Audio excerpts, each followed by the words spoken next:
Hello, my crafty friends. It's Marie from Marie's Vermont Creations, and today we're going to work on some techniques using bubble wrap. So I am taking some adhesive and I'm going to take some regular packaging bubble wrap and adhere it to the lid of my mini Misty, and then I'm going to take some Distress Oxides and smear them randomly over this piece of bubble wrap, and I am using Tumbled Glass, Mermaid Lagoon, and Worn Lipstick.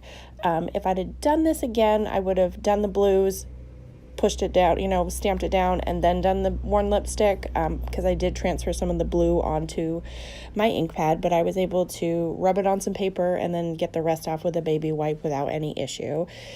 So I'm going to now wipe down the bubble wrap, and we're going to do each color individually, and as I'm doing it, I am going to move the paper around within the Misty so that I can get the dots in different locations, because if I keep stamping them down in the same spot, we're just going to end up with covering up in the same area because these are pretty uniform dots.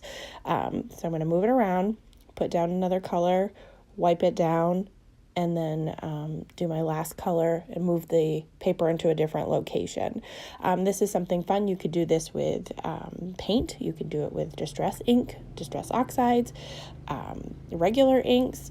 Do it on some watercolor paper to see what happens. But then I thought I'd try to see what happens if you use it with alcohol ink. So I have a piece of Yupo paper, and I'm going to put down some blending solution, and then I'm going to take a new piece of bubble wrap. I have a giant roll of it, so I have it to last forever. So I cut down a small piece, and then I'm going to take Purple Twilight, Turquoise, and Flamingo inks, and I'm going to randomly put them on this piece of bubble wrap, and then I'm going to carefully put the paper on top of that and then carefully flip it over so I can see what the inks are going to do, because I honestly have no idea how this is going to turn out. I'm hoping that it goes well, but we shall see. So once I get all the color on there, I will get the paper to the bubble wrap first.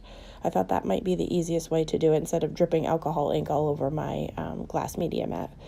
So I'm putting the paper down, and I'm going to carefully flip it over as if it's one thing and give it a little press and see what happens. So when I pick it up, you can see the dots, but then because I put the alcohol blending solution on there, they kind of meld together. So I'm going to put that aside, take another piece of Yupo paper without putting the alcohol blending solution on, and I'm just going to use the same piece of bubble wrap and press that down, and you get the little dots, and they tend to keep their shape a little bit better. They stay. It kind of gives it a honeycomb effect. So I'm going to show you that up close so you can see what that one looks like. So that's without the blending solution and a second generation of stamping down the ink. This is the first one with the blending solution, and then this one is going to be the Distress Oxide inks.